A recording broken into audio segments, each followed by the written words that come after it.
because they were all in accommodation owned by the mill owners or the farmers, and if they were caught saying that, they'd be kicked out. And the fellow would turn up to work on the Monday morning, and the gaffer or the ganger would say, so what? There's no work here for you. You're a union troublemaker. Out. Doesn't sound much to you now, does it? Because you can go and get another job. You can go and sign on. In those days, it was potentially a death sentence to that person's children, because if the fellow didn't work for a week and the kids started going hungry, they're that little bit weaker, and one of those childhood diseases, which your kids, our kids, just rush off, would kill them. So standing up for your rights in the late 19th century in a place like Keighley, like our great-grandparents did, was potentially going to get you thrown out of your house, thrown out of your job, was potentially going to have your children in a graveyard before your very eyes. And for a few years that carried on, and people turned away and whispered in pub corners and wouldn't do very much. And then 1 and 2 and 3 and 10 and 50 and 100 people got together and said, no, enough is enough. We're going to organise to defend our rights, to demand our rights, and to build a better future for our kids. And in Keighley, in your town, that's what your great-grandparents did. As a result of which, unfortunately, we've now got a Labour council running the place, and it's mongrellising us out of existence. And it's got its hands in our pockets to do it. But that can't be helped. It's a different Labour Party, isn't it, to the one that there was then. So it's been done before, to build a political party from scratch, in spite of the fact there's all the threats. They got threats too. They ignored threats. You might think, well, if I stand up, the Asians might come and break my windows. Do you not think that the hired thugs of the mill owners did the same thing to the first union men in this town? Of course they did. And the first union men and their wives said, well, so what, break our windows. Because there's more important things than windows. We can put the windows back again. The important thing is getting a future for our children. And it's even more important now than it was then. As a matter of fact, the broken windows really don't happen. Paul was saying earlier on, it's quite true. He said, if I'm going to organise in Bradford, I want open meetings. And I said, well, when I saw his car, it's a BNP number plate, and he drives around Bradford. Can you imagine it? Now, Paul is not a fighting man, eh? That's right. You know, but he does it. He stands up, and all he gets is applause and respect. I can walk into any petrol station, late night shop or whatever, I'm travelling home late at night, go down any street, and almost any young, happy street thug recognises me, looks at me, gives a grin, gives a stare, says hello, whatever. It's a risk. I know that. You know, some of these people just stab on sight, don't they? But I've got 4 kids, 3 of them daughters, and I don't want them growing up in the kind of society that these people will impose on our country if they have their way. And for that, any risk is worthwhile. So people are saying, I'd love to get involved, but I've got young kids.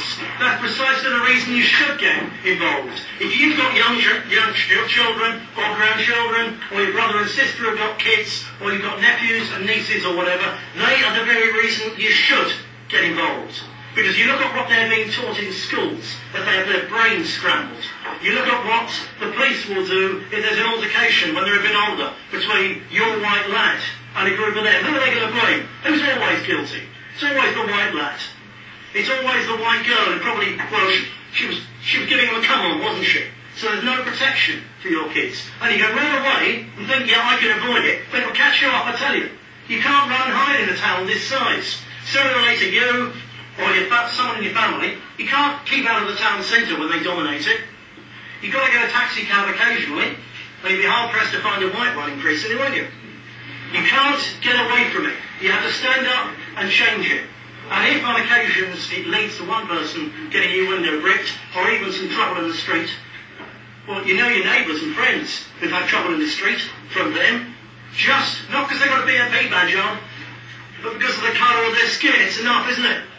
The BNP badge doesn't make it any different, but at least it gives you a chance of doing something about it. Give you one example of how much our masters want to destroy us, how important it is that we get rid of them. When we won early last year a seat in Blackburn, Jack Straw, who's one of the most powerful men in this Labour government, he turned around and said, we will not let this vote stop us building a multiracial society in Britain. This is a British National Party councillor has got democratically elected on a stop any more asylum seekers coming in and stop giving all these ridiculous amounts of our money to their areas. Let's have equal spending. If they're 10% of the population, they can have 10% of the money. He wasn't saying they're 10% of the population, we should get it all. He was saying let's have equality. They're 10%, give them 10%.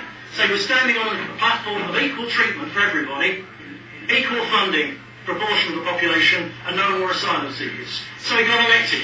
And Jack Straw, the MP for that constituency, said, we will not let this vote stop us building a multiracial society in Britain. Let me translate that.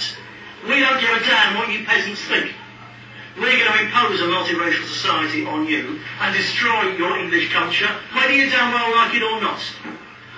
Unless you stop us. And the only way to stop us isn't getting one councillor elected, we can ignore that. It's getting dozens, and then hundreds, and then MEPs and MPs, just the way the Labour Party did when it started. It's not going to happen next June, this June. It's not going to happen quickly. It's going to take years and years and years, like it did with the Labour Party. But it starts now. And if we don't make the big progress before June, it's going to set us back 5 years. And I tell you what, we've only got 20 years left in this country. You've only got 10 years left in Keighley, let's face it, before we cannot possibly control it. I'm not going to tell you we can sweep and save Keighley. You can't. We cannot save Keighley just in Keighley. All we can do here is to set up a beacon and to have a rearguard action so that whites do get, crimes against whites are treated seriously by the police, because they know if they don't, the whites are going to get really angry and they're organised to do something about it. We can make sure that some of your taxes get spent in your areas, instead of it all getting spent in their areas. We can make sure that in some areas, white people get housed in a house that comes up. We can fight a rearguard action. But that's all we can do here, because their numbers, and especially look at the schools, and the fact that Mr Blair has now come up with a bright idea that even 16-year-olds should be allowed to vote. Now I bet, as a proportion of white 16-year-olds in Keighley, we do very well. We get more of their votes than all the other parties put together, I believe. But you look at the number of their 16-year-olds, the number of our 16-year-olds, and you can see the balance shifting, can't you? So we can't take Keighley back, I don't think. There's not time. But we can establish a sufficient block here so that parts of Keighley remain decent, white and safe. And so that white people do get a fair deal most of the time. And we can hold on to it for long enough so the rest of the country is also waking up. And then it wouldn't matter, in fact, if they had the whole of Keighley. Once we've got the whole of the Westminster Parliament, because then we make the laws. Then we control the television and the newspapers, and we can make sure that what has been happening in Keighley is on the television, in documentaries, night after night after night after night, until the British people really realise the evil of what these people have done to our country, until they say, right, now we really are going to sort it out. And it can be done.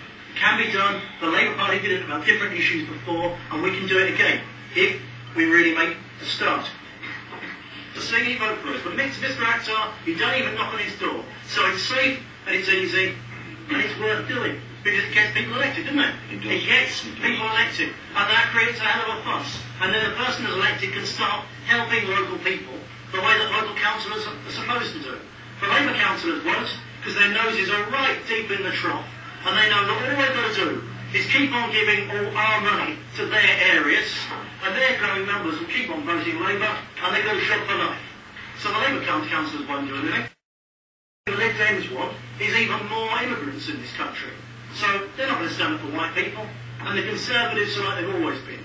Cowardly, toppy-nosed, not interested in ordinary people, just representing their posh area, not wanting it in my backyard. They don't stand up for ordinary people at all. But we can do, and our councillors do. It's satisfying. It's not easy, but it's something that almost anybody can do. It takes a lot of courage, a lot of guts, and a lot of work. But you don't have to be a rocket scientist. You're not a rocket scientist, are you, Matt? Not this week. He's a tremendous fella, but he's not a rocket scientist. He's not stupid. He's very sharp, very, very clever. But he's not, an academic genius. And he's not 6'6".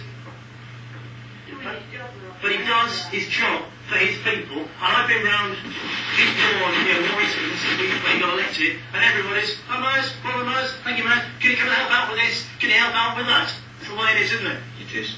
It's a safe seat now. In the space of a few months, you can do it. Ordinary people can do it. You can't do it if you're right. You can't do it if you've got hate tattooed over the front of your forehead, go and get it removed. You can't do it if you think that drinking 15 pints of lager every night is better than saving your country. If you think it's like that, then don't bother to come again. Give us a bit more space so people can sit down. But if you're serious and genuine and sincere about wanting to stop what's been happening in Keighley, and if you can see what's going to happen